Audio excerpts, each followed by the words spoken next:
আসসালামু আলাইকুম ওয়া রাহমাতুল্লাহি ওয়া বারাকাতুহু। ইন্নাল হামদালিল্লাহ ওয়াসসালাতু ওয়াসসালামু আলা মান লা নাবিয়্যা বা'দা। সুপ্রিয় দর্শক শ্রোতা, আমরা আমাদের নিয়মিত অনুষ্ঠান মসজিদ নববীর খুতবার অনুবাদ শুরু করছি। আজকের খতিব হচ্ছেন ফজিলাতুল শেখ আব্দুল বারী আস-সুবাইতি হাফিজাহুল্লাহ। যে বিষয়ে তিনি মুসলিম উম্মার জন্য খুতবাটি পেশ করেছেন তা হচ্ছে নিরাপদে জান্নাতে প্রবেশের সহজ পথ। বিষয়টি খুবই গুরুত্বপূর্ণ, কারণ আমরা প্রতিটি মুসলিম নরনারী বলতেই জান্নাতে প্রবেশ করার একটি স্বপ্ন থাকে এবং সেই স্বপ্নটা যেন খুব সহজেই খুব সংক্ষিপ্তভাবে অর্জিত হয়, তারও একটি আশা আমাদের মধ্যে বিরাজমান। সম্মানিত খতিব সাহেব তিনি বিষয়টিকে খুবই চমৎকার করে তুলে ধরেছেন। আমি আপনাদের সামনে খুবই স্পষ্ট করে তুলে ধরার চেষ্টা করব। আল্লাহ তাআলা যেন আমাকে সাহায্য করেন, এরপর আমাদের সবাইকে যেন এর উপর জীবন গঠন করে আখিরাতে জান্নাতুল ফিরদাউসে প্রবেশ করার তৌফিক আল্লাহ তাআলা দান করেন, আমিন। সম্মানিত খতিব সাহেব তিনি একটি হাদিস নিয়ে এসেছেন এই বিষয়টিকে আলোকপাত করার জন্য, যে হাদিসটি ইমাম তিরমিজি এবং ইমাম ইবনে মাজা তাদের গ্রন্থে সুনান গ্রন্থে বর্ণনা করেছেন। যে হাদিসটি মূলত রাসূলুল্লাহ সাল্লাল্লাহু আলাইহি ওয়াসাল্লাম যখন মদিনায় সর্বপ্রথম হিজরত করে আগমন করলেন, ঠিক তখনই তিনি মদিনাবাসীকে লক্ষ্য করে এই হাদিসটি বলেছিলেন, যে হাদিসের মধ্যে মূলত 4টি ভালো ভালো কাজের কথা এসেছে। ওই 4টি কাজ করতে পারলেই রাসূলুল্লাহ সাল্লাল্লাহু আলাইহি ওয়াসাল্লাম হাদিসের শেষাংশে এই ঘোষণা দিয়েছেন যে তাদখুলুল জান্নাতা বিসালাম, তাহলে তোমরা নিরাপদে জান্নাতে প্রবেশ করতে পারবে। সুবহানাল্লাহ। এবার আমরা হাদিসটি শুনব। আব্দুল্লাহ বিন সালাম রাদিয়াল্লাহু তাআলা আনহু থেকে বর্ণিত, তিনি বলছেন রাসূলুল্লাহ সাল্লাল্লাহু আলাইহি ওয়াসাল্লাম যখন মদিনায় প্রথমে আগমন করলেন তখন তাকে দেখার জন্য সমস্ত লোকজন ভিড় করল, আর বলা হলো যে রাসূলুল্লাহ সাল্লাল্লাহু আলাইহি ওয়াসাল্লাম মদিনায় আগমন করেছেন। রাসূলুল্লাহ সাল্লাল্লাহু আলাইহি ওয়াসাল্লাম মদিনায় আগমন করেছেন 3বার এই কথাটি লোকজন বলাবলি করল। আর আমিও গেলাম নবী করিম সাল্লাল্লাহু আলাইহি ওয়াসাল্লামকে এক নজর দেখার জন্য। আর যখন আমি তাকে দেখলাম, আরফতু আন্না ওয়াজহাহু লাইসা বিওয়াজহি কাযাব, আমি তাকে দেখে এটাই বুঝতে পারলাম যে এই চেহারা কোনো মিথ্যাবাদীর চেহারা হতেই পারে না। সুবহানাল্লাহ। আর সর্বপ্রথমেই তিনি মদিনাবাসীর সাথে যে বিষয়ে কথা বললেন তা হলো এই, তিনি বললেন, ইয়া আইয়ুহান নাস, হে লোক সকল, আফশুস সালাম, তোমরা বেশি বেশি সালাম দাও। এই হলো প্রথম। 2 ওয়াতইমুত তাআম, তোমরা মানুষকে খাদ্য দাও। 3 ওয়াসিলুল আরহাম, তোমরা আত্মীয়তার সম্পর্ক বজায় রাখো। 4 ওয়াসাল্লু বিল্লাইল ওয়ান নাসু নিয়াম, মানুষ যখন ঘুমিয়ে থাকে তখন তোমরা সালাত আদায় করো, অর্থাৎ তাহাজ্জুদের সালাত। এই 4টি কাজ রাসূলুল্লাহ সাল্লাল্লাহু আলাইহি ওয়াসাল্লাম মদিনাবাসীকে বলবার পরে তিনি ঘোষণা দিলেন, তাদখুলুল জান্নাতা বিসালাম, এই 4টি কাজ তোমরা যদি পালন করতে পারো তাহলে তোমরা কিন্তু খুব নিরাপত্তার সহিত জান্নাতে প্রবেশ করতে পারবে। সুবহানাল্লাহ। এই হলো হাদিস। সম্মানিত খতিব সাহেব এই হাদিসটাকে ব্যাখ্যা করেছেন, এই 4টি অংশের সুন্দর একটি ব্যাখ্যা তিনি করেছেন, আরও অন্যান্য হাদিসকে সহযোগী হিসাবে তিনি নিয়ে এসেছেন। প্রথমেই হাদিসের উপর তিনি কিছু কথা বললেন যে এই হাদিসটি হচ্ছে একটি আযীম হাদিস, একটি মহা হাদিস, কেননা এর মধ্যে দ্বীনের মহত্ব এবং ইসলামের সৌন্দর্যের প্রকাশ ঘটেছে, সমন্বয় ঘটেছে। আলহামদুলিল্লাহ।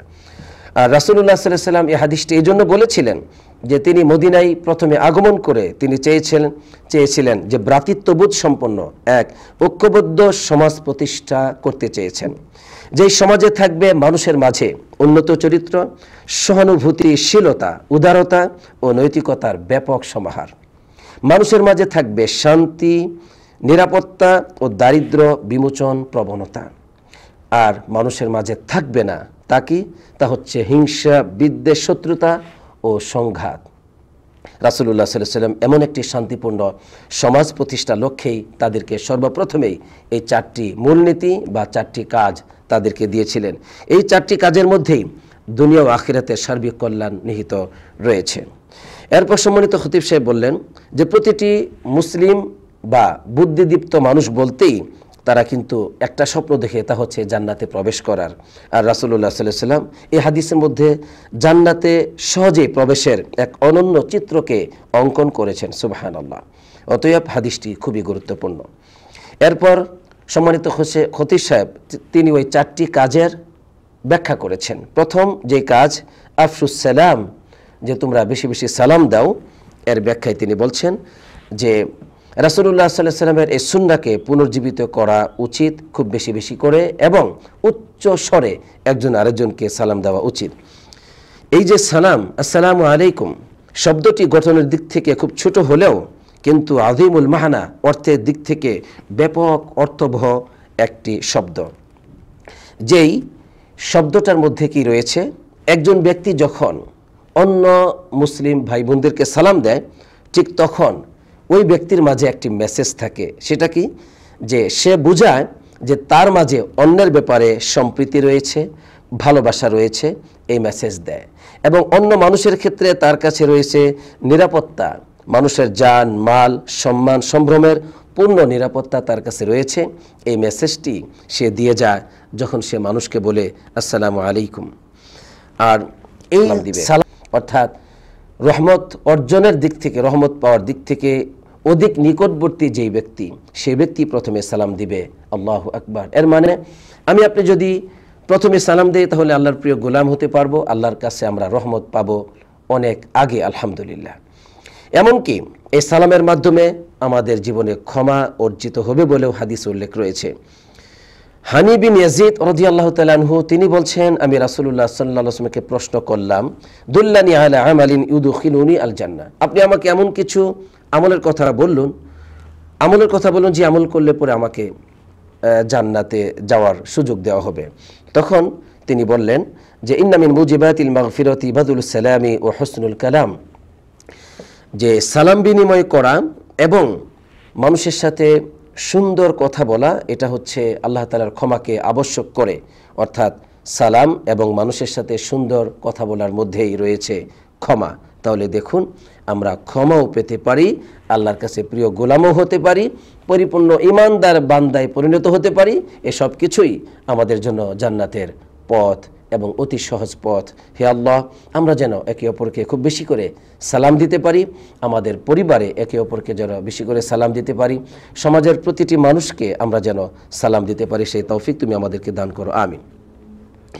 এরপরও দ্বিতীয় অংশটুকুর তিনি ব্যাখ্যা করলেন যে রাসূলুল্লাহ সাল্লাল্লাহু আলাইহি ওয়াসাল্লাম যে বললেন যে তোমরা আতহিমুত তাআম, মানুষকে তোমরা খাদ্য দান করো।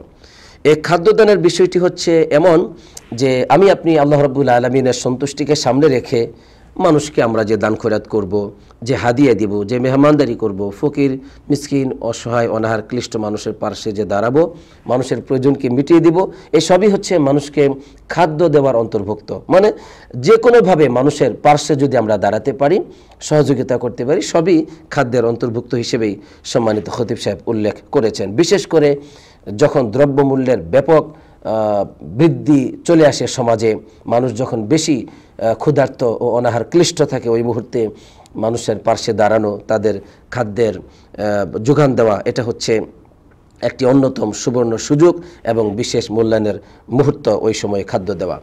সম্মানিত খতিব সাহেব খাদ্য দেওয়ার একটি খুবই সাধারণ ও অতি সুন্দর একটি চিত্রের কথা বললেন। তিনি বললেন যে রাসূলুল্লাহ সাল্লাল্লাহু আলাইহি ওয়াসাল্লাম বলেছেন যে ইয়া আবা যার ইযা তাবাখতা মারাকাতান, হে আবু যার তুমি যখন ঝোল তরকারি রান্না করো, ফাকসির মাআহা, সেখানে খুব বেশি করে পানি দাও, কারণ ও তাআহাদ জিরানাক, এই বেশি পানি দিয়ে তুমি তোমার যে প্রতিবেশী আছে তাদের খোঁজখবর রাখো। এর মানে প্রতিবেশীকে খাদ্য দেওয়ার বিষয়টি এভাবেও আমরা দিতে পারি যে তরকারিতে একটু ঝোল বেশি করে, পানি একটু বেশি দিয়ে, ওই ঝোল দিয়েও যেন প্রতিবেশীর কাছে আমরা কিছুটা দিতে পারি।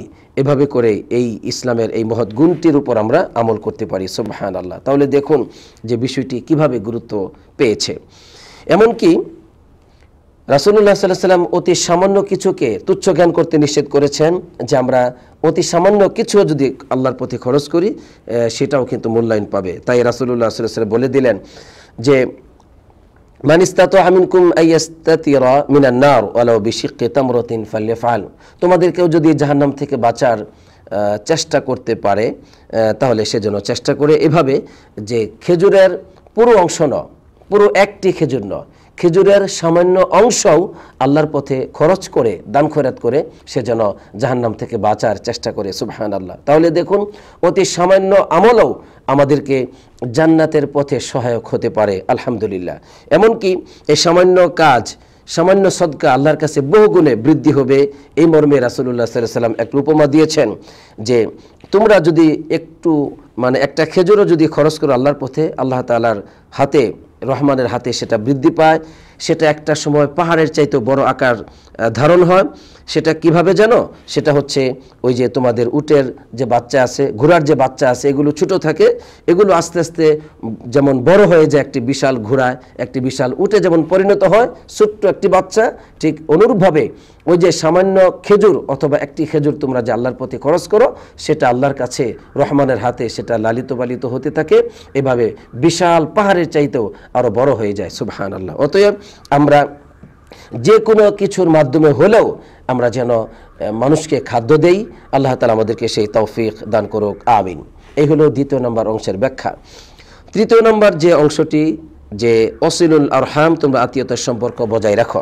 সম্মানিত খতিব সাহেব বলছেন সেটা মা এবং বাবার দিক থেকে নিকট আত্মীয় স্বজন যারা আছে তাদের পাশে দাঁড়া, তাদের হক আদায় করা, তাদের খোঁজখবর নেওয়া, এগুলো হচ্ছে আত্মীয়তার সম্পর্ক বজায় রাখা।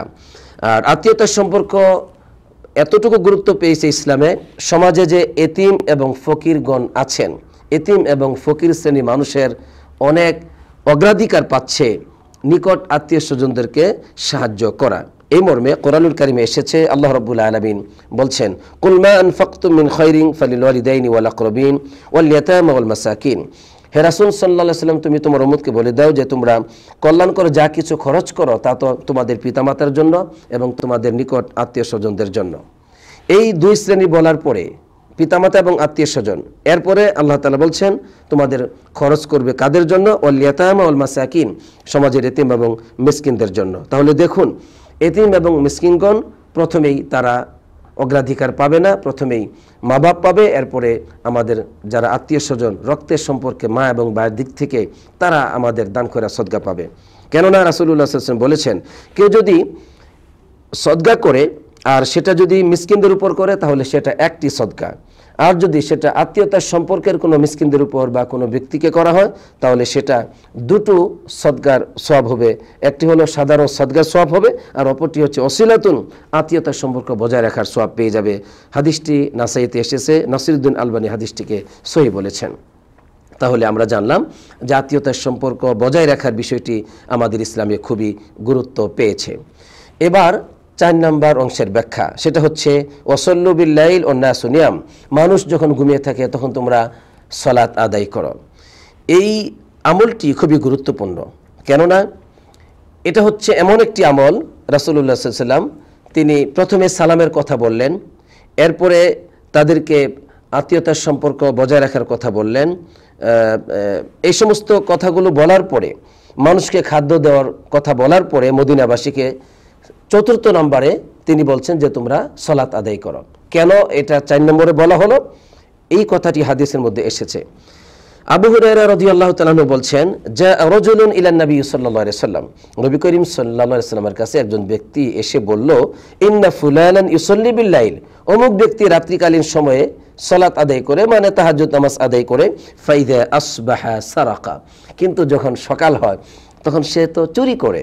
তখন রাসূলুল্লাহ সাল্লাল্লাহু আলাইহি ওয়াসাল্লাম বললেন যে ইন্নাহু সায়ানহাহু মা তাকুল, তুমি যা বলছো, লোকটি রাত্রিবেলা সালাত আদায় করে আর দিনে চুরি করে, এই লোকটি এই যে সালাত আদায় করছে রাত্রিবেলা, এই সালাতটি তাকে এই পাপ থেকে বাধা দিবে। সুবহানাল্লাহ, অচিরেই এমনটি ঘটবে। এর মানে যদি কোনো ব্যক্তির মাঝে রাত্রিবেলা সালাত আদায় করার মতো এই সুন্দর গুণটি থাকে, তাহলে ওই ব্যক্তির মাঝে যত পাপ থাক, অন্যায় থাক, সবগুলি একটা সময় দূরীভূত হয়ে যাবে। যত খারাপ চরিত্র আছে এগুলো সব এক সময় আল্লাহ তাআলা দূর করে দিবেন। আর সেই সাথে তার মাঝেই মানুষকে সালাম দেওয়া, মানুষকে খাদ্য দেওয়া, আত্মীয়তার সম্পর্ক বজায় রাখা, এই সমস্ত গুণগুলো অর্জন করা, এই সমস্ত গুণগুলোর উপর জীবনযাপন করা তার জন্য অধিক সহজ হবে।